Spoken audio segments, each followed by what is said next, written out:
Nous avons passé des moments merveilleux cette semaine. Ça a été une grande semaine de bénédiction pour moi. Et je suis sûr qu'elle l'a été aussi pour vous, pour beaucoup d'entre vous. Plusieurs ont reçu le Saint-Esprit et c'était notre but dans cette série de réunions. La raison pour laquelle nous ne l'avons pas annoncé à l'extérieur, c'est parce qu'il n'y avait pas de place où installer les gens. Voyez, soirée après soirée, les gens s'en vont tout simplement. Ce sont nos gens d'ici. Et nous n'avons annoncé cela qu'ici parmi les nôtres. Et quant à la contribution en rapport avec les paniers, cela concernait nos gens d'ici. C'est une affaire de notre Église. Ceci est de notre école ordinaire du dimanche. Évidemment, si quelqu'un voulait apporter de l'aide dans ce sens-là, nous sommes certains que cela parviendra aux nécessiteux. Nous avons dans cette ville des familles qui n'ont rien, qui n'auront rien pour Noël. Elles comptent sur cette Église. Et ce faisant, de la sorte, ce sera utilisé à cette fin. Que l'un des diacres leur dise simplement à qui c'est destiné, sinon ma sœur là derrière prendra cela. Eh bien, j'ai appris qu'on a déjà eu le service de baptême ce matin. Ils m'ont en quelque sorte devancé, n'est-ce pas? Bon, alors nous en aurons un autre ce soir. Et ainsi nous en aurons deux. Nous pensons donc au moins que la piscine sera remplie, car aussitôt après la réunion de ce soir, il y aura un autre service de baptême. Et certains ont dit qu'il faudrait qu'ils soient baptisés. Ainsi, Billy a couru il y a quelques minutes, il m'a parlé, disant « Ne viens pas tout de suite, parce que frère Neville doit d'abord baptiser. » Et il a dit qu'il y avait beaucoup de personnes qui devaient partir aussitôt, et il n'était pas sûr que nous allions avoir le baptême ce matin. Rappelez-vous, cette piscine est toujours ouverte, toujours, n'importe quand, à n'importe quelle heure de la journée ou de la nuit, prête pour le baptême. D'autres ministres viennent ici et se servent de cette piscine pour baptiser. Nous en sommes donc très heureux. Il y a quelque temps, l'église méthodiste Park, j'étais là pour un service, pour prêcher, et cet aimable frère a dit, je suis allé l'autre jour chez frère Branham pour utiliser ce... Comment appelle-t-on ça? J'ai dit que c'est difficile pour un méthodiste de dire baptistère. Ils avaient là un petit bassin dont ils se servent pour faire l'aspersion. Vous savez, juste une petite histoire placée là. J'ai dit, baptistère, c'est un mot trop difficile pour un méthodiste. Il a dit, nous voudrions en avoir un par ici, je crois plutôt cela. Rappelez-vous, donc, les méthodistes, les baptistes, les presbytériens, quiconque veut l'utiliser, le voilà. C'est ouvert, l'eau est gratuite, et nous avons un petit tube chauffant que nous plongeons là-dedans pour essayer de chauffer l'eau, mais je vous assure que cela ne chauffe pas l'eau. C'est l'eau la plus froide que j'ai jamais touchée de ma vie. Eh bien, des fois, j'ai eu à baptiser à des endroits où je devais briser la glace du ruisseau à coups de pied pour baptiser, et puis rentrer à la maison, essayer d'aller là où je devais me changer. Et les habits que je portais gelaient pendant que je marchais. C'est à peine si je pouvais marcher. Les jambes de mon pantalon étaient raides quand je marchais. Et il ne faisait pas aussi froid que ça. C'est l'eau la plus froide que j'ai jamais vue de ma vie. Je n'ai jamais vu une eau comme cela. Frère Kelly, cela me gèle presque à mort chaque fois que j'y entre. Oui, c'est juste quand vous vous sentez bien, dit sœur Kelly. Nous sommes heureux pour ce joyeux groupe qui est un mélange de gens venant de différentes sortes de dénominations. C'est simplement un rassemblement des enfants de Dieu. Et il y a ici des gens qui sont méthodistes, baptistes, nazaréens, pèlerins de la sainteté, catholiques, témoins de Jéhovah, de la science chrétienne, pentecôtistes, tous rassemblés. Même un juif. Gloire à Dieu pour cela. Merci. Nous sommes très heureux pour le juif. Oui. Sans les Juifs, je ne sais pas où nous serions. C'est vrai. Eh bien, c'est très bien. Il en sera ainsi au ciel. C'est exact. C'est là au ciel que des gens de toutes les différentes dénominations seront tous rassemblés. Et c'est la raison pour laquelle nous sommes assis ensemble dans les lieux célestes. Eh bien, donc ça, c'était un peu de psychologie, je le sais. Je n'étais pas assez près de ça. Je suis juste un peu enroué ce matin. Je pense que ça va passer à la deuxième vitesse au bout d'un moment et démarrer, vous savez, dès que je vais commencer. Eh bien, hier soir, j'ai encore reçu quelques questions relatives à la réunion. Le Seigneur voulant, j'y répondrai très vite ce soir, avant d'avoir le service habituel de prédication.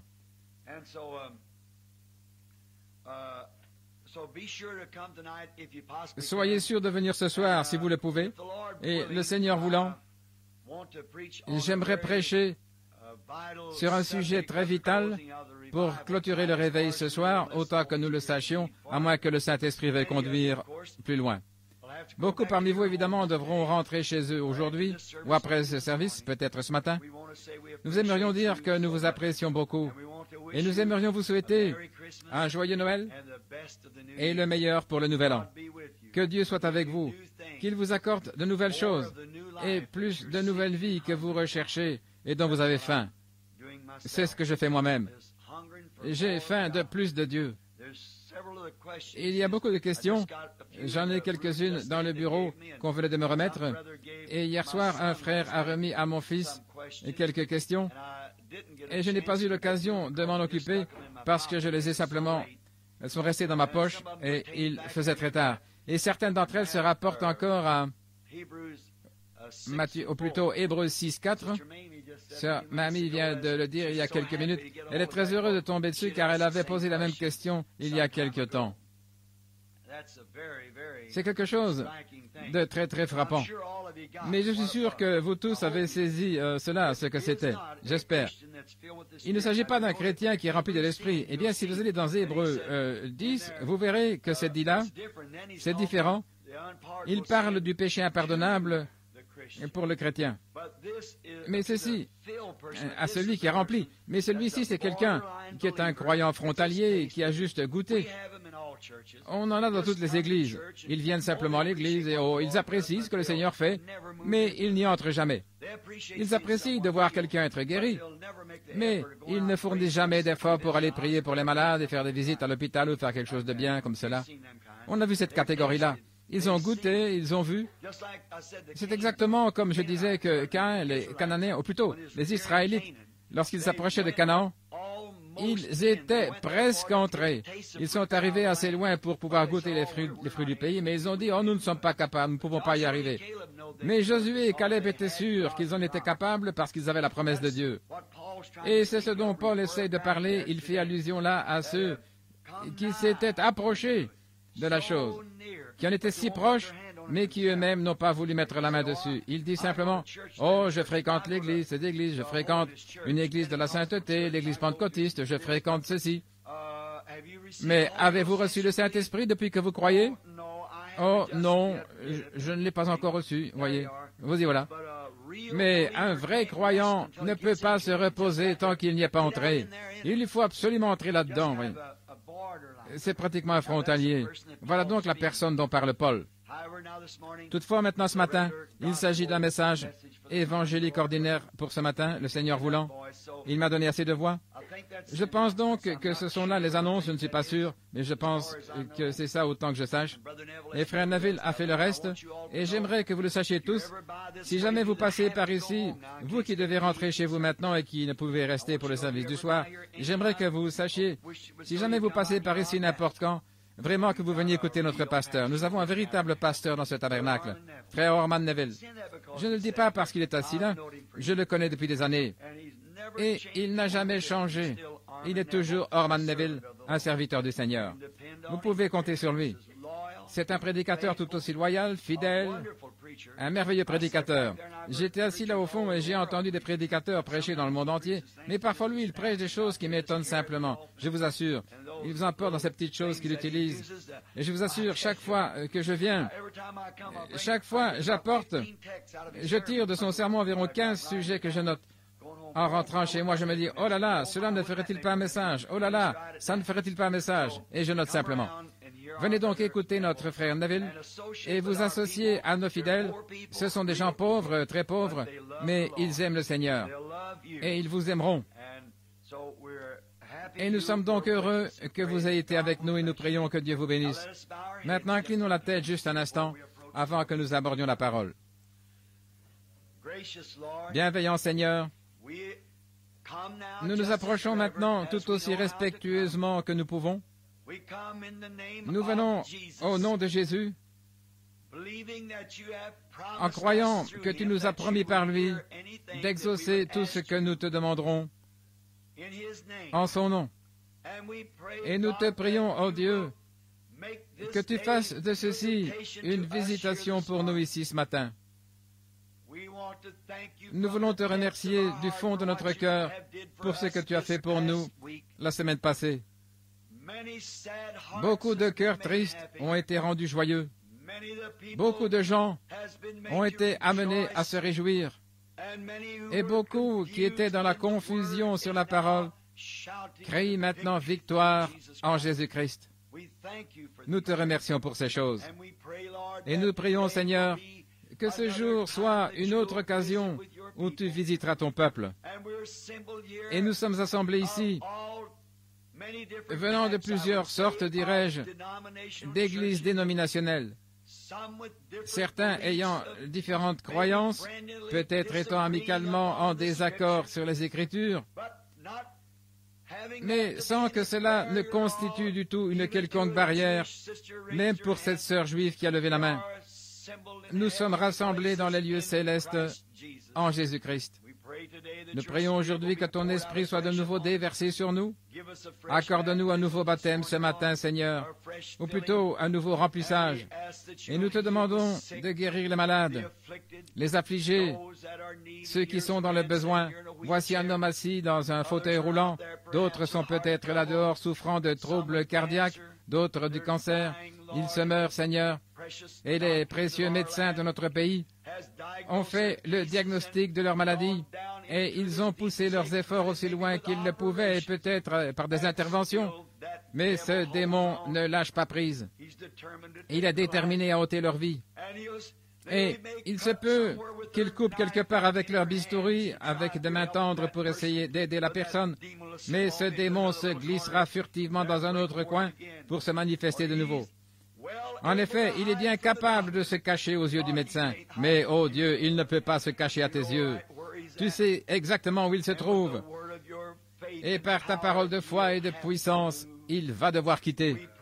Et nous te prions aujourd'hui, ô Dieu, de faire en sorte que chaque mauvaise chose quitte les gens, afin qu'ils aient une bonne santé et jouissent des bénédictions du Seigneur, notre Dieu.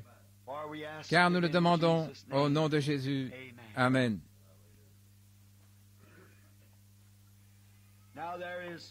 Maintenant, il y a beaucoup de mouchoirs ici, et nous allons prier dessus, et si vous n'en avez pas un ici et que vous désiriez en avoir, eh bien, écrivez-nous simplement ici à la boîte postale 325, et nous vous l'enverrons aussitôt.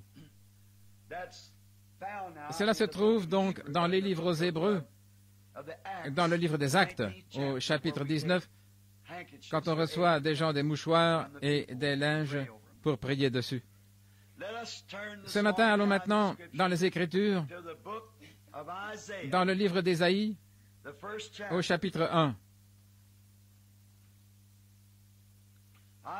Ésaïe 1, alors que nous lisons une portion des Écritures. Et pendant que vous ouvrez ce livre pour nous suivre dans la lecture, nous aimerions parler de quelque chose en rapport avec le prochain service de guérison. Maintenant, nous ne cherchons pas à dire que nous faisons ici de la guérison divine une chose principale, car la guérison divine est une chose secondaire. Et on ne peut pas du tout rendre principal ce qui est secondaire. Mais nous croyons que le ministère de Jésus-Christ, à 86%, c'était la guérison divine. Et le fait d'attirer l'attention des gens au moment de la guérison divine a amené les gens à réaliser qu'il était Dieu. Et il a dit, si vous ne pouvez pas croire que je le suis, alors croyez les œuvres que je fais. Car si je ne fais pas les œuvres de mon Père, alors ne me croyez pas. Mais si je fais les œuvres du Père, et si vous ne pouvez pas me croire, alors croyez les œuvres. Vous voyez, étant un homme, il s'est fait Dieu. Sur la croix, ou juste avant la croix, on lui a dit, Nous ne te lapidons pas à cause d'une bonne œuvre que tu as faite, mais nous te lapidons parce que toi, qui es un homme, tu te fais Dieu. Il était Dieu. Il l'était. Dieu était en lui. Et ainsi, il a dit, si vous ne pouvez pas croire en moi, croyez les œuvres que je fais. Oui, croyez simplement les œuvres, car elles viennent de Dieu. Ainsi donc, c'est pareil aujourd'hui. Aucun homme sur la terre n'est un Dieu. Certainement pas. Nous sommes tous des êtres humains. Nous sommes tous nés dans le péché, conçus dans l'iniquité. Nous sommes venus au monde en proférant des mensonges. Mais comme nous l'avons étudié très clairement cette semaine, nous avons montré que Dieu vivait autrefois au-dessus de sa création à cause du péché. Ensuite, il a vécu avec sa création sous la forme d'un corps, Jésus-Christ. Il a dressé sa tente parmi nous, il a habité avec nous, il s'est fait chair avec nous pour endurer le péché et la souffrance, l'agonie et les choses que nous endurons. Ensuite, il a sanctifié une Église afin qu'il puisse y demeurer. Ainsi, c'était Dieu au-dessus de nous, Dieu avec nous, Dieu en nous. Jésus a dit, « En ce jour-là, vous connaîtrez que je suis dans le Père, que le Père est en moi, que je suis en vous et que vous êtes en moi. » Voyez là, c'est Dieu qui agit à travers l'homme. Ainsi, quand une personne s'est tout à fait abandonnée au Saint-Esprit et qu'elle parle, ce n'est pas cette personne qui parle. Je le sais par expérience. Dans ma petite expérience avec Christ, j'ai vu des moments où il m'a permis de m'abandonner à lui au point où je ne savais pas ce que je disais. Et je n'aurais dit cela pour rien au monde. Mais lui l'a dit. Hattie, assise là au fond, la dame en question. L'autre jour, alors que ce nouveau ministère, lequel j'espère se manifestera ce matin, et vous tous, vous en avez entendu parler, et quand nous étions assis là, et au moins 8 ou 10 personnes qui sont ici étaient présentes à ce moment-là, et lorsque le Saint-Esprit s'est tourné vers cette femme et lui a dit de demander ce qu'elle désirait, et que cela allait lui être accordé. Pensez-vous que moi j'aurais dit ça? Si j'en étais capable, je le dirais maintenant même. Mais je ne pouvais pas dire cela. Et je tremblais, j'étais très faible. Frère Bankswood, qui se tient là, était assis à côté de moi. Et la transpiration coulait de mes mains, j'étais si faible que je me suis levé, je suis sorti de la maison, ça m'a effrayé tellement. Mais cette femme a demandé l'une des plus grandes choses que n'importe qui pourrait demander, et elle l'a reçue. C'était Dieu. Ce n'était pas un homme. Un homme ne peut pas faire ces choses. Jésus a dit à l'arbre que jamais personne ne mange de ton fruit. Et les disciples, le lendemain, combien vite cela a commencé à agir juste après. Le lendemain, il avait commencé à sécher. Et ils ont dit, « Regarde combien vite l'arbre a séché. » Et il a dit, « Ayez foi en Dieu, car en vérité, je vous le dis, si vous, pas si moi, mais si vous, quiconque, dites à cette montagne, ôte-toi de là, et si vous ne doutez pas, mais croyez que ce que vous avez dit s'accomplira, vous le verrez s'accomplir, ce que vous avez dit. » C'est Dieu en vous. Qui à part Dieu pourrait déplacer une montagne? Qui à part Dieu pourrait accomplir des choses comme cela si ce n'est Dieu? Vous voyez donc, au-delà de toute controverse, Dieu est dans son peuple. Alors nous devrions nous respecter les uns les autres. Nous devrions nous aimer les uns les autres. Au-delà de nos barrières dénominationnelles, nous devrions de toute manière nous aimer les uns les autres. Peu importe si nous sommes en désaccord, peut-être que les apôtres ne pouvaient pas s'accorder. Ils voulaient savoir qui allait être le plus grand et beaucoup de choses. Jean, Marc et Paul, et Pierre et Paul eurent un différend. Mais les liens de l'amour, voilà ce pourquoi nous essayons de lutter aujourd'hui. À l'intention de tous les méthodistes, baptistes, presbytériens, luthériens, quoi que ce soit, nous sommes tous ensemble, comme un groupe de chrétiens. Maintenant, nous cherchons à être remplis de l'Esprit pour nous rapprocher davantage de Dieu. C'est ça la vision. Maintenant, avez-vous trouvé Isaïe 1? Commençons au verset 14. Et je vais prendre un sujet, le Seigneur voulant, du verset 18, pour en tirer mon contexte. Mon âme et vos nouvelles lunes et vos fêtes,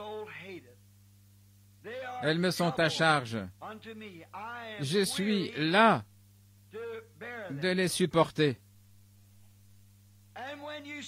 Quand vous étendez vos mains, je détourne de vous mes yeux. Quand vous faites des prières, je n'écoute pas. Vos mains sont pleines de sang. Lavez-vous, purifiez-vous, ôtez de devant mes yeux la méchanceté de vos actions. Cessez de faire le mal. Apprenez à faire le bien. Recherchez la justice. Protégez l'opprimé. Faites droit à l'orphelin. Défendez la veuve. Venez maintenant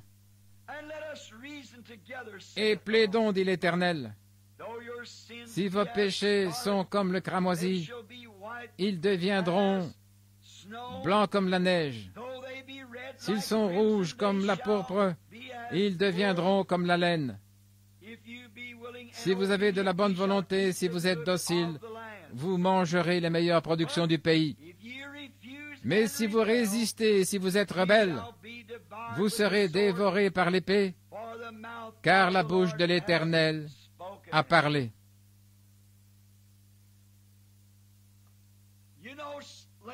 Vous savez, ces derniers temps, nous avons tant entendu parler de conférences, des gens qui se rassemblent. C'est ce dont Dieu parle ici, d'une conférence avec son peuple. Venez et raisonnons ensemble, ou plaidons. C'est ce que nous faisons ces quelques derniers jours. Et beaucoup dans la nation, et aujourd'hui les affaires nationales se basent sur des conférences. Il y a quelque temps, je peux facilement m'en souvenir et beaucoup de gens peuvent se souvenir de la conférence des 4 grands. On a réuni 4 des grands leaders du monde qui aime la paix, et ils ont tenu une conférence. Et au cours de cette conférence, ils ont essayé de décider de la meilleure chose à faire. Et puis nous avons eu récemment la conférence de Genève. Là, à Genève, les gens du monde qui aiment la paix se sont rassemblés pour s'interroger et conférer les uns avec les autres sur la paix dans le monde. C'est ce qu'on a appelé la conférence de Genève. Ensuite, si je ne me trompe pas, ils ont tenu une conférence à Paris il y a quelque temps, et ils se sont tous réunis à Paris pour discuter des problèmes et pour chercher à amener la paix. Et actuellement, notre aimable président Dwight Eisenhower est en train de visiter le monde libre. Les journaux et la radio ne parlent que de ça, des entretiens de M. Eisenhower avec les peuples du monde libre. Il tient conférence après conférence, essayant d'y arriver. Les journaux disent qu'il a été accueilli chaleureusement à beaucoup d'endroits, et qu'on chante l'hymne américain, ou plutôt qu'on hisse le drapeau. On hisse le drapeau à sa venue, et beaucoup de gens lui offrent des présents et tout. Ce sont les gens des nations qui sont pour la paix. Et je pense que nous devons prier pour M. Eisenhower pendant qu'il déploie tous ses efforts pour essayer de garder ce pays afin que nous tenions des réunions comme celle-ci pour être libres. L'Amérique, malgré tous ses péchés, malgré tous ses problèmes, est malgré tout le meilleur que le monde possède. Je le crois. et que Dieu vienne en aide pour qu'elle le soit toujours, car nous avons des principes précieux. Cette vieille terre a été baignée de sang pour sauvegarder ces principes. Je pense que nous devrions prier tout le temps pour que Dieu soit avec M. Eisenhower. Il est âgé et sa santé n'est pas très bonne. Et cet homme, malgré sa position sociale, tient des discours et essaye de son mieux, même si vous êtes en désaccord avec lui sur la politique. Priez maintenant pour lui. C'est votre nation qui est en jeu. Pourquoi tient-on des conférences? Quelle est la raison de la tenue de ces conférences? Il doit y avoir une raison. Sinon, on ne tiendrait pas ces conférences. Les gens doivent arriver à prendre une certaine décision sur ce qu'ils vont faire. C'est pour cela qu'on tient une conférence. C'est pour prendre une décision. Les hommes sont à tel et tel autre endroit et ils ont différentes conceptions et des petites choses surgissent ici et là. Et alors, ils doivent se rencontrer et tenir une conférence et prendre ensuite une décision sur ce qu'ils vont faire à ce sujet.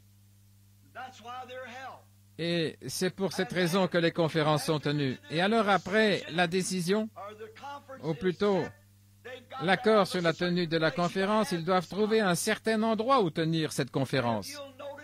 Et si vous faites bien attention, ils essaient toujours de trouver un bel endroit.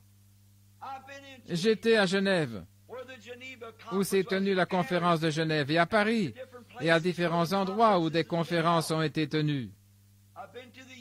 J'étais au siège des Nations Unies. Et oh, c'est beau, spécialement à Genève. Et alors, là, je crois qu'ils essaient de choisir ces endroits afin que l'attraction, il y a quelque chose, si c'est paisible et attrayant, ça semble agir sur l'esprit humain. Je pense que c'est vrai. Bien des fois, pour moi-même, gravir une montagne, contempler le coucher du soleil, cela me ravit simplement. On dirait que toutes mes divergences tombent. Un endroit de choix où cette conférence doit être tenue. Et alors on doit prendre des décisions. Et puis, voici une autre pensée que j'aimerais que vous saisissiez en rapport avec une conférence. On ne tient jamais une conférence à moins qu'il y ait un besoin crucial. C'est à un moment critique que les conférences sont tenues.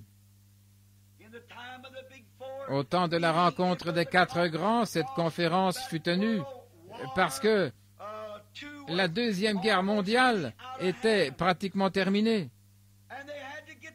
Et on devait se réunir et mettre toutes les stratégies ensemble pour élaborer quelque chose. M. Churchill et Roosevelt, ainsi que les autres, ont essayé de mettre ensemble leur bon sens, de les mettre en commun pour trouver ce qu'il y avait de meilleur. Parce que c'était un moment crucial. C'était un temps où le monde libre dans son ensemble aurait pu exploser. Et aujourd'hui, Hitler serait le dictateur du monde. Alors, nous n'aurions pas tenu cette réunion aujourd'hui. C'est pour cela que des conférences se tiennent. Et la raison pour laquelle on les tient à des endroits bien choisis et la raison pour laquelle on doit les tenir, nous sommes obligés de tenir une conférence. C'est ainsi que les gens se rencontrent. Et ces conférences ont été de grandes conférences. Je n'en doute pas du tout. Et le temps ne me permettrait pas, ma voix non plus, de continuer pour parler des autres grandes conférences qui se sont tenues au cours de cet âge, au sujet desquelles j'ai lu, notamment au temps de Pharaon et ainsi de suite. Mais les grandes conférences du système de ce monde ont été tenues. Et puis, Dieu a tenu de grandes conférences. Dans la grande économie de Dieu vint un temps où une conférence devait être tenue. Et la première que je peux citer pour cette terre fut dans le Jardin d'Éden, quand les anges sont rentrés à la maison en pleurant et ont dit, « Ton enfant est tombé, il a péché, il a brisé tes commandements. » Quelque chose devait être fait. La créature de Dieu était déchue de la grâce et elle était sujette à la séparation éternelle de la présence de son Dieu et Créateur. C'était un moment crucial, car le roi du ciel avait dit, « Le jour où tu en mangeras, ce jour-là tu mourras. » Et il a fait confiance à son fils, mais son fils a brisé son commandement. Quelque chose devait être fait. Il s'agissait de sa création. Il s'agissait de l'œuvre de ses propres mains. C'était l'amour de son cœur, la prunelle de son œil. Quelque chose devait être fait. Une conférence dut donc être convoquée. Dieu choisit un certain arbre dans le Jardin d'Éden. Et après avoir jeté des peaux de bêtes ensanglantées, là derrière le buisson, il a appelé Adam et Ève. Et là, il a tenu une conférence. Il a parlé et il a fait un remède contre cette chose horrible que ses enfants avaient faite. La conférence de Dieu. Et une décision fut prise. Lors d'une conférence, on prend toujours une décision. Et Dieu a pris une décision selon laquelle, étant donné qu'Ève, quand il l'a mise à la barre des témoins, puisqu'elle avait ôté la vie du monde, elle devait amener la vie sur la terre. Et pour Adam, et pour le serpent, et naturellement, étant donné qu'il était le chef de la race, toute la race sous sa domination est tombée avec Adam. Et puis je peux me rappeler une autre conférence avec un prophète fugitif qui avait faibli dans ses décisions. Et il pensait que la tâche était trop grande. Et il avait fui. Et il s'était marié à une femme. Il est allé dans le désert et il est resté là pendant 40 ans. Un prophète, loin de Dieu, ayant une grande commission, venu au monde comme un prophète. Mais cependant, devant la menace qui a suivi l'erreur qu'il avait commise en prenant la chose dans ses propres mains, au lieu de suivre les instructions de Dieu, il a tué un homme. Et devant la menace de Pharaon et par peur de ce dernier, il s'est enfoui dans le désert et il y est resté 40 ans. Et pour les esclaves de l'Égypte, la corvée était si grande, leur dos était si meurtri, leur cœur était si brisé, que leurs cris sont parvenus jusqu'à Dieu et il a été obligé de tenir une conférence. Il y a moyen de provoquer une conférence. Vous pouvez le faire dans votre vie, lors d'une confrontation. Les fardeaux du peuple et les cris étaient si grands que Dieu fut obligé de convoquer une conférence. Quand Dieu prend une décision, il doit en être ainsi. Donc ainsi avait-il déjà, avant la fondation du monde, mis un homme dans le livre de vie de l'agneau, dans le but de libérer ce peuple. Toutes choses étaient planifiées d'avance par Dieu. Cet homme s'appelait Moïse, son serviteur. Ainsi, avant la fondation du monde, Moïse avait été choisi pour libérer le peuple. Et Moïse avait failli vis-à-vis de Dieu. Cela devrait nous donner confiance et courage, nous qui avons failli devant Dieu. Nous avons encore de l'espérance. Nous faillissons devant lui en tant qu'Église. Nous faillissons en tant que peuple. Convoquons cependant une conférence. Parlons-en avec lui. Voyons ce qu'il nous dira. Voyons à quelle décision nous aboutirons. Et l'homme de Dieu avait failli.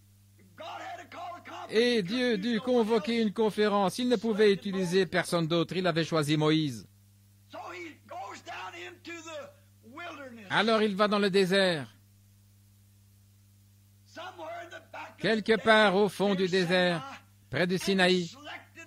Et il a choisi le sommet d'une montagne et un buisson. Un certain endroit. Il s'est dit, je ferai monter Moïse ici. Ce sera un bon endroit, loin de ses brebis, loin de sa femme, loin de ses enfants, loin de tout le monde. Et je vais convoquer une conférence avec lui. Et là, quand il a parlé à ce prophète, ils sont finalement arrivés au sujet.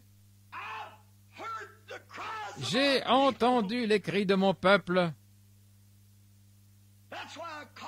C'est pour cela que je t'ai appelé Moïse. J'ai entendu les cris de mon peuple là-bas. Et je me souviens que j'avais fait une promesse que je dois tenir. Et je t'envoie là-bas.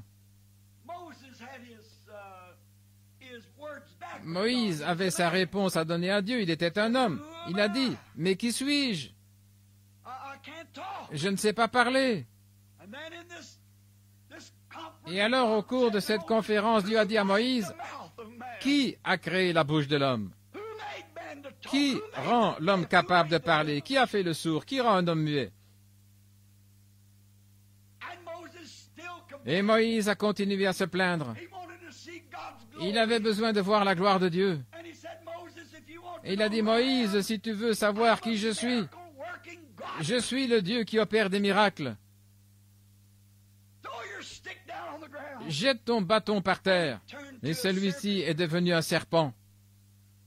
Ensuite, il a dit, mets ta main dans ton sein. Puis retire-la, et elle était couverte de lèpre. Et quand il l'a remise de nouveau, il l'a retirée, elle était guérie. Il a dit, tu sais qui je suis, Moïse? Je suis le Dieu qui accomplit des miracles. Je suis le Dieu qui guérit les malades et les affligés. Je suis Jéhovah Dieu. Moïse a dit, je vois ta gloire. Encore une chose que j'aimerais savoir avant la clôture de cette conférence. Qui, dirais-je, à Pharaon m'a envoyé? Il a dit, dis-lui que je suis t'a envoyé. Pas j'étais ou je serai, mais toujours au présent, le même hier, aujourd'hui, éternellement. Je suis, c'est le temps présent. Cela englobe le futur, le présent et le temps passé. Je suis, t'a envoyé. Moïse a reçu ses ordres, puis il est descendu en Égypte. En sortant, en amenant les enfants d'Israël, il est arrivé à un certain moment où ils étaient coincés. Un peuple appelé à sortir, un peuple séparé du reste du monde. Israël était le peuple de Dieu tant qu'ils étaient en Égypte. Une fois sortis de l'Égypte, ils étaient l'Église de Dieu. Le terme appelé à sortir, ou plutôt Église, signifie appelé à sortir. Ils avaient donc été appelés à sortir du reste du monde, et ils sont devenus l'Église. Voilà ce qu'il en est aujourd'hui, ce matin. Ceux qui sont appelés à sortir du monde, peu importe l'étiquette dénominationnelle qu'ils portent, s'ils sont appelés à sortir, ils sont séparés pour Dieu. Et ils sont membres de sa grande Église. Ainsi, ces gens s'étaient séparés par le sacrifice du sang d'un agneau et en appliquant le sang sur le linteau de la porte, et il était appliqué avec l'hysope.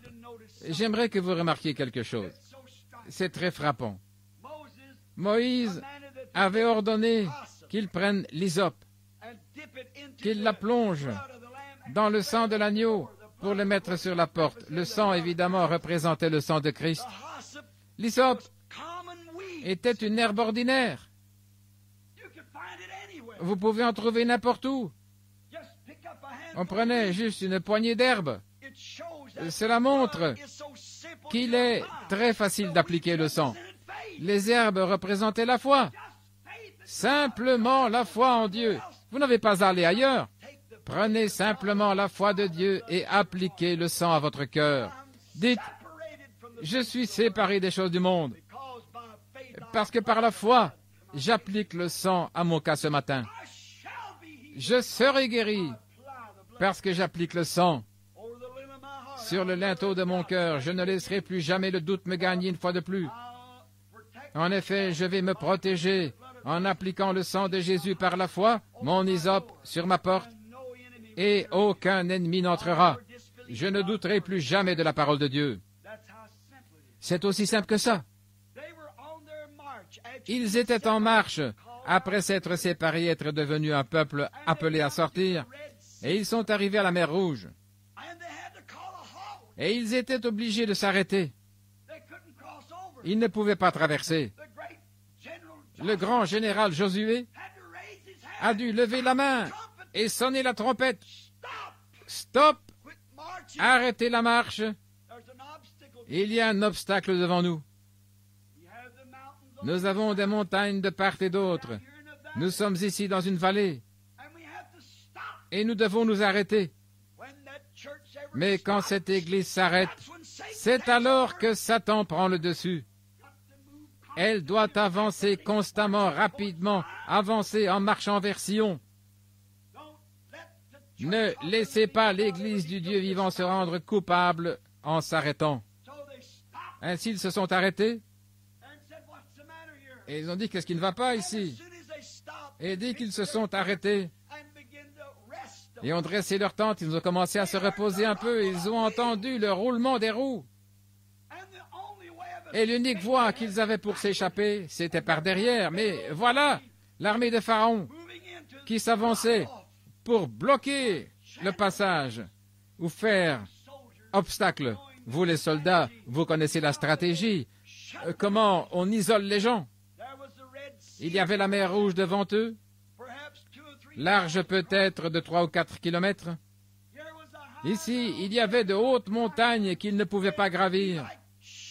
Ils étaient comme des brebis éparpillées là, une cible pour tout archer. Et derrière eux, comme ils s'étaient arrêtés, venait l'ennemi. Voici ce que cela nous montre, mes amis. Même aujourd'hui, dans la marche vers la terre promise, l'ennemi n'est qu'à 1 ou 2 bonds derrière nous. Nous ne pouvons pas nous arrêter à ce réveil. Ceci ne peut pas être un moment d'ordonner un arrêt. Continuez simplement à avancer. Allez de l'avant. Vous avez eu la présence du Saint-Esprit avec vous, avant hier soir et hier soir. Eh bien, avancez continuellement là-dedans. Ne vous arrêtez pas, car l'ennemi est près derrière vous. Et dès qu'ils se sont arrêtés et qu'ils voyaient à distance l'armée de Pharaon s'approcher, le bruit des roues de chars et la poussière monter, ainsi que les cris des soldats. Quel moment! Cela a pratiquement affolé le peuple. Mais il y en avait un parmi eux qui savait qu'il n'y avait pas de quoi être troublé. Il avait eu des conférences auparavant. Il savait ce qu'il fallait pour se saisir de Dieu. Alors, dirons-nous, sur la colline, à un certain rocher, Moïse s'est caché aux yeux des autres enfants d'Israël Et là, il a une conférence. Seigneur, j'ai marché jusqu'à cet endroit, mais un obstacle nous a arrêtés. Nous avons dû nous arrêter. C'est comme notre frère qui est ici dans le fauteuil roulant. C'est peut-être comme vous qui êtes assis là avec un cancer ou des troubles cardiaques ou quelque chose dont vous savez que vous allez simplement mourir. L'ennemi vous a arrêté. Il vous a amené à vous arrêter. Peut-être que vous vous êtes arrêté avant que l'ennemi vous ait attrapé. Peut-être qu'il y a quelque chose dans votre vie qui est à la base de cet arrêt. Quoi que ce soit, vous avez toujours le privilège d'avoir une conférence. Parlons-en avec lui. Faisons quelque chose à ce sujet. Peu importe ce qu'est l'ennemi, il n'est jamais trop grand pour notre Dieu. Nous avons besoin d'une conférence. Alors Moïse est allé derrière un certain endroit, dirions-nous, et il a tenu une conférence avec Dieu. Il ne savait que faire. Peut-être que vous ne savez que faire. Peut-être que vous êtes pécheur, que vous avez commis tant de péchés. Peut-être que vous avez tellement fumé que vous ne pouvez fumer davantage, vous n'arrivez pas à vous arrêter. Peut-être que vous avez tellement bu que vous ne pouvez boire davantage et vous n'arrivez pas à arrêter. Peut-être que vous êtes arrivé au point où vous êtes tellement chargé de péché, de convoitise, que vous êtes obligé de regarder chaque femme que vous voyez, c'est mal. Ou peut-être que vous avez même perverti vos propres ressources naturelles. Peut-être que vous êtes en arrivé à un blocage. Peu m'importe où vous êtes. Dieu est toujours prêt à venir auprès de vous dans une conférence pour en parler avec vous. Peut-être que vous avez brisé votre foyer. Peut-être que vous avez quitté votre mari ou votre femme. Peut-être que vous avez fui vos enfants. Il se peut qu'il y ait beaucoup de choses dans cette vie dans lesquelles l'ennemi vous a pris au piège. Mais rappelez-vous, mon frère, ma sœur, vous avez toujours le droit d'avoir une conférence avec Dieu. Certainement, parlez-en avec lui. Il est un secours qui ne manque jamais dans la détresse. Nous voyons donc que Moïse a eu une conférence. Et voici peut-être ce qu'il en était de la conférence. Ô grand conducteur d'Israël, j'ai fait tout ceci sur ton ordre. J'ai conduit ces gens juste comme tu m'as dit de le faire. J'ai couvert le peuple avec le sang, j'ai fait venir du ciel des fléaux, j'ai fait tout ce que tu m'as dit de faire. Et nous voici pris au piège. Que dois-je faire, Seigneur? Il me faut avoir cette conférence avec toi.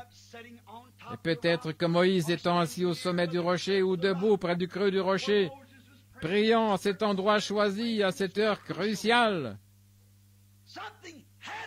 quelque chose devait être fait, sinon ils allaient être écrasés sous les roues des chars.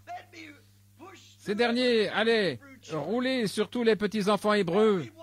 Tous ces petits-enfants allaient avoir leur tête écrasée sur une pierre et leur mère allait être éventrée, violée et leur père massacré. C'était une heure critique. Il se peut que ce soit le même genre de moment critique. Peut-être pas exactement comme celui-là, mais peut-être qu'un cancer s'est emparé de vous. Peut-être une autre maladie. Peut-être que le péché s'est emparé de vous et qu'il va vous écraser et vous jeter dans l'enfer du diable. Une séparation de Dieu. Tenez vite une conférence. Et quand cette conférence a été tenue, Dieu s'est tenu sur le rocher à côté de Moïse. Et il a dit, « Retourne au camp, Moïse. Rentre directement d'où tu viens. Je suis Dieu. Va là et dis au peuple d'aller de l'avant. Je frayerai un chemin quand le temps de frayer le chemin arrivera. Je suis le Dieu qui fraye le chemin. » Moïse, après cette conférence, et après avoir été congédié de la présence de Dieu avec l'ordre d'aller de l'avant, il est descendu et a dit, « N'ayez pas peur, Israël. Tenez-vous tranquille aujourd'hui et voyez la puissance de notre Dieu. dirigez-vous vers la mer. Ne vous écartez pas du commandement. L'ordre, c'est avancez. La terre promise nous appartient. L'ennemi nous fait obstacle. Mais Dieu a dit, avancez, continuez d'avancer. Voilà le problème de l'Église aujourd'hui. Dieu vous appelle. Et il veut vous donner don après don, puissance après puissance, grâce après grâce. Mais vous vous organisez. Et je ne peux donc pas aller plus loin, car l'Église ne me le permettra pas. Vous voyez, il n'y a pas en Dieu un endroit pour s'arrêter. Il n'y a pas de place pour la dénomination. Il n'y a pas de place pour n'importe quel principe, pour n'importe quel arrêt. Ce qu'il y a, c'est aller de l'avant, proclamer la parole de Dieu et aller de l'avant. Continuez simplement d'avancer. Continuez de marcher. Dieu dit que c'est en ordre, c'est en ordre. Vous avez reçu une commission. Si vous dites, eh bien, je suis allé à mon église et on m'a dit que je ne devrais pas aller à ce tabernacle-là. Je suis tout embrouillé maintenant. Je ne sais pas si je dois avoir le Saint-Esprit ou pas. La promesse vous appartient. La promesse est pour vous, pour vos enfants et pour tous ceux qui sont au loin, en aussi grand nombre que le Seigneur notre Dieu les appellera. Quoi? Prononcez la parole de Dieu. Dieu l'a dit. Allez de l'avant et voyez l'ennemi se disperser. Voyez la mer Rouge s'ouvrir. Ayez une conférence. Allez de l'avant. Elle s'ouvrira certainement. Dieu est la voie pour échapper. Il a frayé une voie menant droit jusqu'à la terre promise. Et tout ce qui lui a fait obstacle, il l'a ôté du chemin. Et si quelque chose vous fait obstacle, alors ayez une conférence avec Dieu. Parlez-en avec lui et continuez. C'est ce que Dieu a dit ici à Isaïe. Oh, tu es pécheur, tes péchés sont comme le cramoisi. Pourquoi ne viens-tu pas pour que nous plaidions ensemble? Pourquoi ne viens-tu pas en parler avec moi? Ma grâce te suffit. La conférence de la mer Rouge. Une autre conférence a été tenue il y a plusieurs années et j'aimerais en parler juste un instant. C'était la période de Noël dans laquelle nous entrons maintenant, et qu'il y a eu de Noël ou pas. Mais une conférence était organisée au ciel pour savoir ce que serait ce plan de rédemption. Et Dieu avait décidé qu'il deviendrait un homme, qu'il descendrait et prendrait sur lui-même sa propre malédiction. Cela n'aurait pas été juste de sa part d'envoyer un ange. Cela n'aurait pas été juste de sa part d'envoyer une autre personne, même s'il avait un fils. Ça n'aurait pas été juste de sa part d'envoyer son fils. Cela ne serait pas juste de ma part de faire subir à Joseph ce qui découle de mon jugement. Ce ne serait pas juste de ma part de faire cela. Si je prononce mon jugement et que je veux racheter cela, tout ce que je peux faire, c'est de le subir moi-même. C'est ça le signe. C'est le coup mortel qui a été porté à Satan. Eh bien, mon frère catholique, et aussi beaucoup de mes frères protestants, je ne vous blesse pas. Mais lorsque vous essayez de faire de Jésus un Dieu un peu inférieur à Dieu, de faire de lui un Dieu inférieur, que veut lui couper les pieds, pour l'abaisser un tout petit peu en dessous de la tête de Dieu et pour faire de lui un Dieu inférieur, vous êtes vraiment dans l'erreur. Jésus était un homme. Il s'appelait lui-même le Fils de l'homme. C'était un coup mortel porté au diable. Le diable est élevé. Il s'est bâti un royaume plus beau que celui de Michaël. Caïn, son fils, voulait faire un bel autel plein de fruits et tout. Dieu n'habite pas dans ce genre de beauté. Mais Dieu, pour donner un coup mortel au péché, regardez comment il est venu. Comment a-t-il choisi de venir? Il y a une conférence au ciel. Comment vas-tu descendre? Comment vas-tu le faire, Père? Ont demandé les anges. Je vais devenir l'un d'eux. Ma loi de rédemption dit qu'il faut un proche parent. Et il me faudra devenir un homme moi-même. Voilà le coup qui a terrassé Satan. Il est né, il aurait pu descendre avec des chérubins. Il aurait pu descendre les échelles d'or. Des hymnes auraient pu être chantés au ciel, et il aurait pu descendre sur la terre et chasser tout. Mais quand il a tenu la conférence, il a décidé de venir comme un bébé. Nous trouvons cela dans Isaïe 9:6. Un enfant nous est né, un fils nous est donné, et la domination reposera sur ses épaules, et on appellera son nom conseiller, prince de paix, Dieu puissant, Père éternel, et son règne n'aura pas de fin. Ceci vous servira de signe. Un enfant, un bébé, pas un Dieu, un bébé. Regardez où il est né. Il a fallu décider au cours d'une conférence du lieu où il devait naître pour être sûr qu'il serait un homme. Il est né dans une étable. Il a choisi, au lieu de la garde d'un palais en ivoire pour l'accompagner, au lieu d'une escorte d'anges, au lieu des chérubins tournoyant avec les parures du ciel, il s'est flanqué, il s'est mis lui-même dans une étable sur le fumier des animaux, la saleté et les ordures du monde. Il était homme. Il n'était pas un Dieu inférieur. Il était un homme, né comme nous, dans le gâchis de la naissance. Il est sorti du sein d'une femme. Pas un Dieu, un homme. Il n'était en rien semblable. Il n'est pas étonnant que le plus grand signe.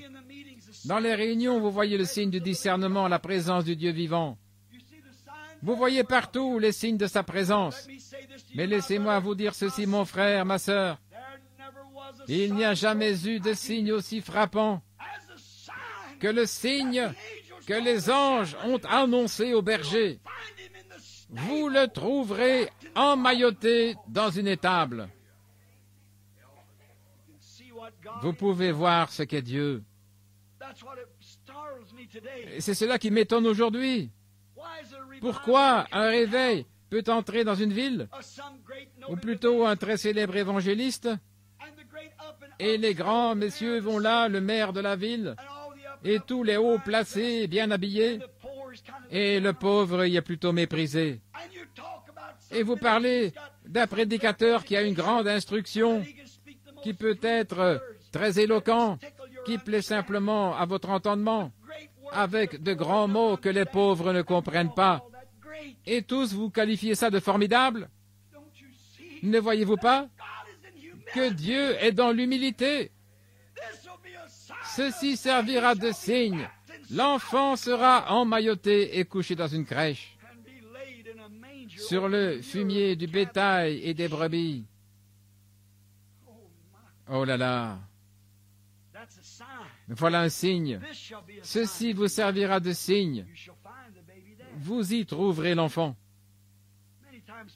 Très souvent, les gens pensent que dans le petit tabernacle délabré, certains prédicateurs qui connaissent à peine leur ABC, des gangsters, des contrebandiers et autres qui se sont convertis sans instruction, qui utilisent des expressions du Sud comme « his, ain't, carry, tote and fetch ».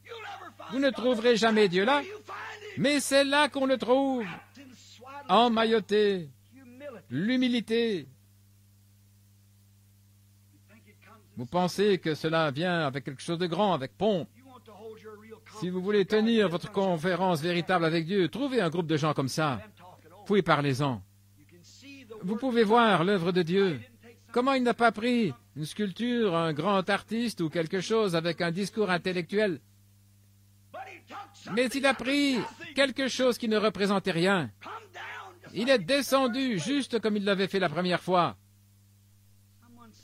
Il n'y a pas longtemps, quelqu'un disait, si ce discernement, cette guérison et autres venaient de Dieu, la hiérarchie catholique aurait cela.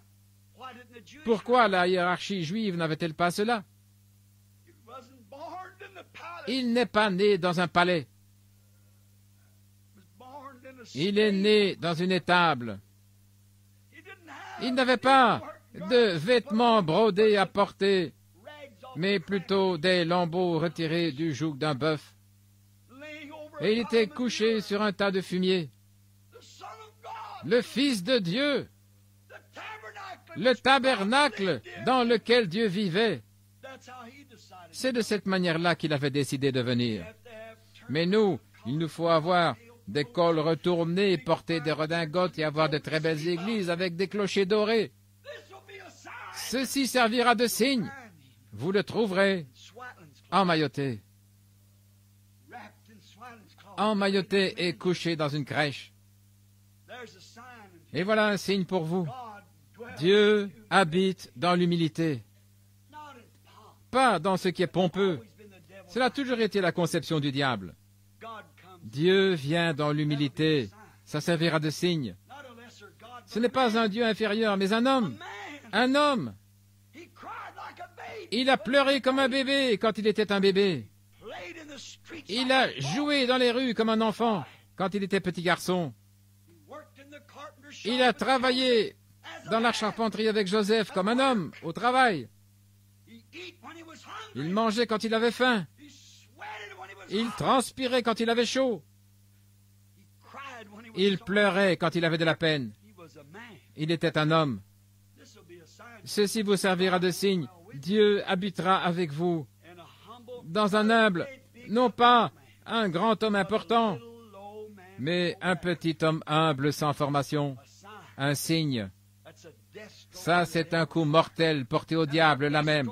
C'est un coup mortel porté à chaque dénomination, tout ce qui est pompeux, toute la pompe et toute la gloire de ce monde. C'est un coup mortel que le Dieu du ciel ait choisi de venir de cette manière-là. C'est ce qui est arrivé à la conférence. Ça devait être décidé. C'est de cette manière-là qu'il a choisi de venir. Il n'était pas obligé de venir ainsi. Il était le Dieu du ciel. Mais il a choisi de venir comme un bébé. Il a choisi de venir ainsi. Et c'est ce qui était arrivé à la conférence au ciel. Laissez-moi mentionner une ou deux autres conférences. Permettez-moi de mentionner celle-ci. Il y a un temps, après avoir mené une parfaite vie de 33 ans et demi, un homme qui aimait vivre autant que je veux vivre, autant que vous aimez vivre. Un homme qui avait une raison de vivre. Des frères qu'il aimait, des gens qu'il aimait, des couchers de soleil qu'il aimait contempler. Rappelez-vous, Jésus était un homme. Dieu était en lui. Il y eut un temps où l'esprit qui conduisait l'agneau, la colombe, il fallait qu'une conférence soit tenue entre l'agneau et la colombe. Et ils ont décidé du lieu où la tenir. Ce soir-là, après le souper, ils ont traversé un petit torrent du Cédron, ou un endroit, et ils ont traversé le torrent et sont entrés dans un jardin appelé Gethsémané. Ils devaient tenir une conférence. Dieu et Christ devaient en parler. L'agneau et la colombe ont dû se réunir. C'était la colombe qui devait parler à l'agneau. Il s'agissait de la mort de l'agneau. Eh bien, quand ils se sont assis près de ce rocher, tous les anges sont descendus des cieux pour suivre cette conférence. Oh, il y avait Gabriel, Michael, Absinthe, tous, des milliers étaient là autour du rocher. Et il dit à ses disciples qui étaient épuisés, ils avaient eu beaucoup de grandes réunions, ils étaient fatigués, peut-être comme vous ce matin. Il leur a dit, voulez-vous veiller avec moi 1 heure? Oh, je dois aller là-bas pour participer à une conférence. Je dois aller seul. Et alors, la conférence a eu lieu. Et l'agneau, jeune, une belle vie. Et jamais il n'y a eu une vie comme celle-là. Jamais il n'y en a eu et jamais il y en aura une vie comme celle-là, comme celle de l'agneau. Et alors le Père a dit, es-tu disposé? Ton amour pour tes frères est-il assez grand? Ton amour pour ce monde impie et puant dans lequel tu es né, les aimes-tu assez pour renoncer à ta vie? Les aimes-tu assez pour prendre leur place, pour porter leurs péchés jusqu'à la mort la plus difficile mais cruciale? Personne ne pouvait mourir ce genre de mort à part lui. Et lors de cette conférence-là, une telle décision fut prise, de sorte que le sang est tombé goutte à goutte de son front. Il était sous une tension. Les péchés du monde étaient sur lui.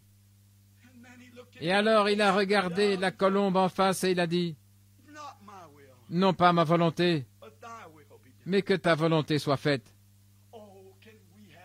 Oh, pouvons-nous prendre cette décision dans nos cœurs ce matin? Pouvez-vous renoncer à votre petite vie de souillure? Êtes-vous prêt à le regarder en face et à dire, « Non pas ma volonté. Je suis un ivrogne, mais je ne boirai plus. Je joue à l'argent, je ne boirai plus. Je suis immoral, mais je ne le serai plus. Je suis un menteur, mais je mets fin à cela aujourd'hui. Je suis une personne ignoble. Mais dans cette conférence ce matin, je te regarderai en face et j'accepterai comme mon maître celui qui est mort pour moi, afin d'éclairer mon chemin. Non pas ma volonté, mais ta volonté. Que cela me coûte mon foyer, que cela me coûte mon mari, ma femme, mon père, ma mère, ma communauté, ma qualité de membre d'Église, quoi que cela me coûte. Dans cette conférence ce matin, je dis que je veux ton Saint-Esprit vivre en moi. J'en ai entendu parler. Je te veux en moi. Non pas ma volonté, mais la tienne. Voilà ma décision. Dieu a désigné un lieu, non pas sur un endroit très élevé, mais c'est un modeste petit tabernacle qui est sur le point de s'écrouler. Nous sommes en conférence. Permettez-moi de parler ici d'une autre conférence, juste un moment. Beaucoup ont peut-être été enseignés là-dessus. Il y a eu une conférence après sa mort, ensevelissement et résurrection. Quelque chose devait être fait. Il y avait des hommes qui avaient une conception intellectuelle. Il a été décidé la tenue d'une autre grande conférence. Nous connaissons cela dans la Bible comme étant la Pentecôte. Ils ont dû avoir une conférence. Et quelque chose devait être fait car Jésus a dit, « N'enseignez plus, ne chantez plus, n'allez plus prêcher, mais je veux avoir une conférence avec vous. Et dans cette conférence, je vais apporter le Saint-Esprit. Mais allez dans la ville de Jérusalem et attendez là jusqu'à ce que je revienne. Je dois monter au ciel, qu'ils se réjouissent. Et je dois monter jusqu'au trône de la majesté, le corps, Jésus. Mais nous allons avoir une conférence là-haut. Et le Dieu qui demeure en moi a promis que je pourrai revenir et que je serai en vous, avec vous, en vous, même jusqu'à la fin, à la consommation du monde. Je serai avec vous jusqu'à ce que tout soit terminé. Et les œuvres que je fais, vous les ferez aussi. Ils ne savaient donc pas comment ils devaient s'y prendre. Ils sont donc allés à la Pentecôte. Les 120 sont allés dans la chambre haute et ont fermé la porte. Et ils ont attendu et attendu. Le problème que nous avons, nous, si nous n'avons pas une audience auprès de Dieu dans 10 minutes, nous nous fatiguons. Les genoux nous font mal. Nous voulons nous en aller. Et s'il ne nous répond pas selon notre désir, notre conception, nous en avons assez de lui. Oh, venez, plaidons. Montez à la Pentecôte. J'aimerais plaider la chose avec vous. Montez simplement là et attendez. Pendant 10 jours, ils étaient assis, debout, priant et tout, attendant la promesse. Et tout à coup, les résultats de la conférence au ciel sont descendus. Le Saint-Esprit, comme un vent impétueux, a rempli toute la maison où ils étaient assis. Ils furent remplis du Saint-Esprit. Et ils sont allés de l'avant, prêchant la parole. Lorsqu'on a des conférences mondiales, généralement, les gens choisissent les lieux où elles doivent se tenir. Et que font-ils à cette conférence? Ils boivent, prennent des cocktails, ils fument des cigares et des cigarettes. Ils se mentent les uns aux autres. Ils se trompent les uns les autres lors des pourparlers de paix du monde. Mais quand Dieu convoque une conférence, on jeûne, on se purifie, on prie, on reçoit des ordres et on va de l'avant. Voilà la conférence avec Dieu. Ce n'est pas en festoyant, mais en jeûnant. Ce n'est pas en donnant libre cours à la souillure, mais on se sépare, on se purifie de toute impiété lorsqu'on va devant Dieu. Vous vous purifiez par la foi en mettant l'hysope dans le sang. Vous purifiez votre cœur et vous marchez devant Dieu pour une conférence. Voilà le genre de conférence qui se tient quand vous rencontrez Dieu. Alors Dieu vous donne des ordres et vous allez de l'avant. Et il va avec vous. Il y a beaucoup de grandes conférences auxquelles nous pouvons penser, mais le temps ne nous le permet pas. Il y a eu dernièrement une conférence. Il y a eu une conférence au temps de Martin Luther, à la Réforme. Dieu a appelé Martin Luther à prêcher la justification, et ce dernier l'a fait. Une conférence fut tenue au temps de Wesley en Angleterre pour qu'il prêche la sanctification. Et quand Wesley témoignait, j'ai porté son manteau, le dernier manteau qu'il avait, une robe. Je me suis tenu à sa chaire où il prêchait à 1500 personnes chaque matin à 5 heures. Je me suis agenouillé dans la chambre et j'ai rendu grâce à Dieu pour sa vie, la chambre même où il est mort. Et là, avec l'esprit sur moi, je me suis dit, oui, Wesley était fidèle. Dieu et ses saints anges avaient tenu une conférence selon laquelle il était temps de prêcher la sanctification. Et ils ont choisi Wesley et il avait été fidèle. Puis vint la Pentecôte. Ce fut le temps pour la restauration de la Pentecôte. Une conférence fut tenue au ciel. Est-ce le temps de déverser la plénitude de l'Esprit? Et il est descendu. Et ils ont prêché cela. Et nous l'avons reçu. Nous avons reçu le Saint-Esprit. Je crois qu'aujourd'hui, nous sommes à une autre conférence. C'est la venue du Fils de Dieu. Il a dit à ses disciples, je ne connais ni la minute ni l'heure. Personne ne le sait, pas même les anges. Mais un jour, il se tiendra une conférence, en d'autres termes. Et le Père décidera du moment où je reviendrai. Je crois que cette conférence est en cours et que les décisions se prennent. Son esprit va venir sur terre avec une telle puissance qu'il va se tenir là dans l'assemblée, discerner les pensées de l'esprit. Comme dit la Bible, la parole de Dieu est plus vivante, plus efficace qu'une épée quelconque à 2 tranchants, pénétrant même jusqu'à la moelle de l'os, elle discerne les pensées du cœur. Quand Philippe est venu et a été converti, il est allé chercher Nathanaël. Et Nathanaël, le Juif, a été amené devant Jésus et lui avait parlé de lui, disant, « Eh bien, Nathanaël, oh, il y a quelques jours, un pécheur sans instruction est venu auprès de lui, et lui connaissait son nom, il l'a appelé, il lui a dit qui il était. Ne sais-tu pas que ce Messie, dont notre prophète a dit qu'il viendrait, ne réalises-tu pas que ce Messie devait être un prophète, un Dieu prophète? Il est là. C'est lui. » Nathanaël doit avoir dit, « Je ne crois pas ça. J'irai voir moi-même. » Mais quand il est entré dans la présence de Jésus, Jésus a dit, « Voici un Israélite, dans lequel il n'y a point de fraude. » Et quand Jésus a dit cela, Nathanaël a dit, « Quand m'as-tu connu, Rabbi ?» Il a dit, « Avant que Philippe t'appelât quand tu étais sous l'arbre, je t'ai vu. » Il a dit, « Tu es le Fils de Dieu.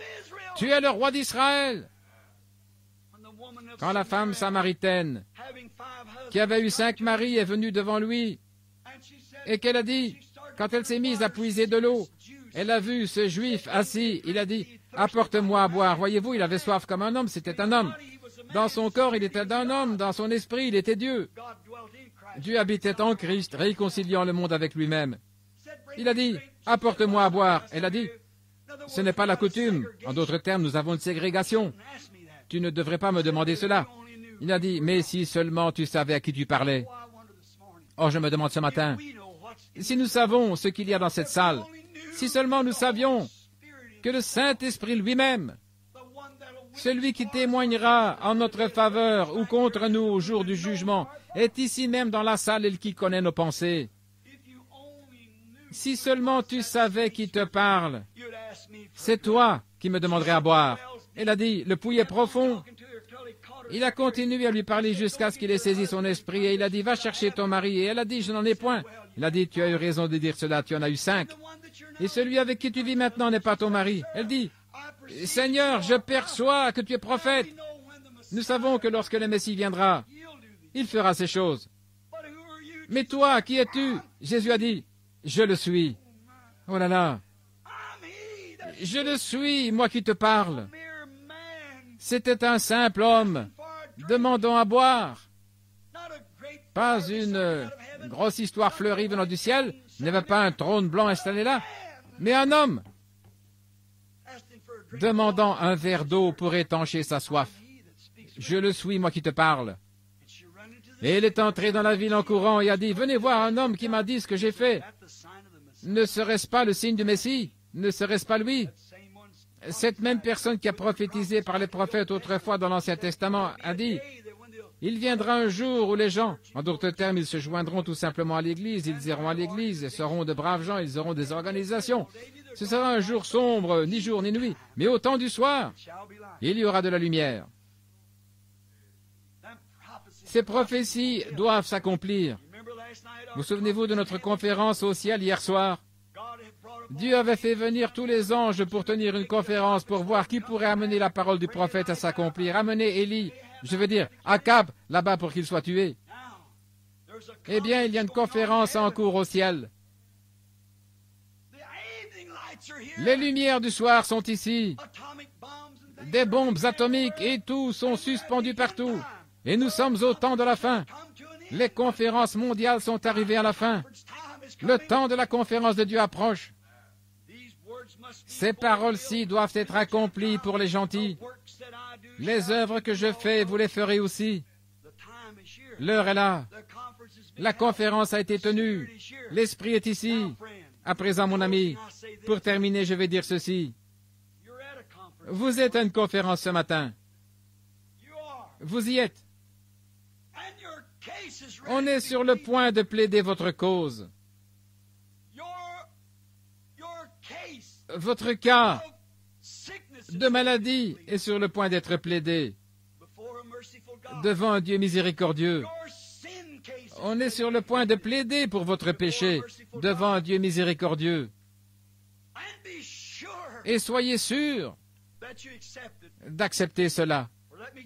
Eh bien, permettez-moi de vous dire que je vais parler de la dernière conférence qui sera tenue. Que Dieu soit miséricordieux. Il n'y aura qu'une chose qui se tiendra là, c'est d'être réconcilié. C'est ça le jugement. Et la seule chose par laquelle vous serez réconciliés, c'est quand vous acceptez le sang de Jésus-Christ comme votre pardon et que vous êtes rempli de son esprit. Il y a une conférence où chaque homme, chaque femme, où chaque enfant prendra part. Il y a un lieu choisi où se tiendra cette conférence. Et il y aura le jugement du grand trône blanc. Dieu a permis à ses prophètes d'y regarder, ils ont dit, les livres furent ouverts ainsi qu'un autre livre qui est le livre de vie. Des myriades et des myriades de prédicateurs et d'anges le servaient. Et là il est écrit, si le juste se sauve avec peine, où seront le pécheur et l'impie? Quelle sera votre position à cette conférence-là? Peut-être que vous les avez évités durant votre vie. Vous pourriez franchir cette porte ce matin et éviter celle-ci. Mais mon ami, vous n'éviterez jamais celle-là.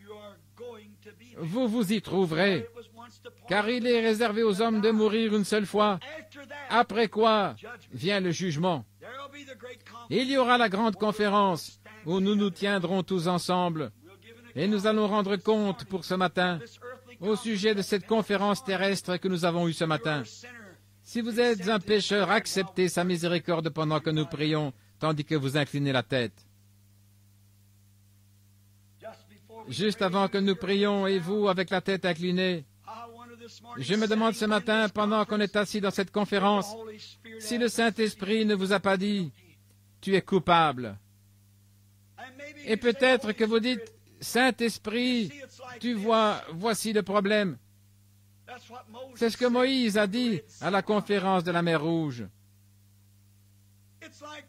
Voici le problème éternel, je suis venu jusqu'ici, mais je ne peux pas aller plus loin. Il y a quelque chose qui me barre le chemin. Il y a peut-être quelque chose qui vous barre le chemin. Mais souvenez-vous, Dieu a dit à Moïse, va, parle aux enfants d'Israël et allez de l'avant. Si vous voulez qu'on se souvienne de vous dans un mot de prière, levez simplement la main. Priez pour moi, frère. Que Dieu vous bénisse. Oh là là, partout dans le bâtiment, des dizaines de mains. Père céleste, malgré cette voix brisée, plutôt épuisé par la prédication. Cependant, d'une façon ou d'une autre, le glorieux Saint-Esprit a donné au peuple le sens de la pensée quand le prophète a dit « Venez maintenant, plaidons ensemble, dit l'Éternel. Venez maintenant, tenons une conférence ensemble, juste dans ces sièges où nous sommes assis. Je suis assis ici à côté de toi, je te parle. Mais Seigneur, j'ai péché, dit le pécheur. J'ai fait tant de choses. Je ne crois pas que tu puisses me pardonner, Seigneur. Je suis un ivrogne, je suis une prostituée. Oh, une personne de mauvaise réputation. Je ne crois pas, Seigneur, qu'il y ait une chance pour moi. Alors, en réponse, nous entendons ces merveilleuses paroles. Si vos péchés sont comme le cramoisi, ils deviendront blancs comme la neige. S'ils sont rouges comme la pourpre, ôtez la vie de nombreux petits bébés avant leur naissance et des choses horribles. S'ils sont rouges comme la pourpre, ils deviendront blancs comme la laine d'un agneau. Quelle miséricorde! Plaidons ensemble, dit donc Dieu. Venons et tenons cette conférence, Seigneur, et tu parles à ton peuple. Ils ont levé leurs mains, cela montre que tu es assis à côté d'eux. Car il est écrit dans les Écritures, « Nul ne peut venir à moi si le Père ne l'attire premièrement. » Et tous ceux que le Père me donne viendront à moi, et je leur donnerai la vie éternelle, et je les ressusciterai au dernier jour. Maintenant, accorde, Seigneur, que tous ceux qui ont levé la main, ainsi que ceux qui ne l'ont pas fait, ou que tes petites conférences individuelles se tiennent dans cette salle en ce moment même avec les gens, qu'ils acceptent ta grâce qui pardonne, et qu'ils soient remplis de ton esprit et lavés dans ton sang, et qu'à la fin de la route, tu puisses dire, « C'est bien, mon bon et fidèle serviteur. Tu as été fidèle ce matin-là au coin de la 8e rue et de la rue Penn. Maintenant, entre dans la joie du Seigneur qui a été préparée pour toi depuis la fondation du monde. Seigneur mon Dieu et mon Père, je te les confie. Je ne peux rien faire de plus. Je suis juste ton prédicateur. Et je ne peux rien faire de plus. Ils sont à toi. Traite avec eux, Père, selon les besoins de leur cœur. Nous leur permettons, ou plutôt nous te les confions, au nom de ton Fils Jésus-Christ. Amen.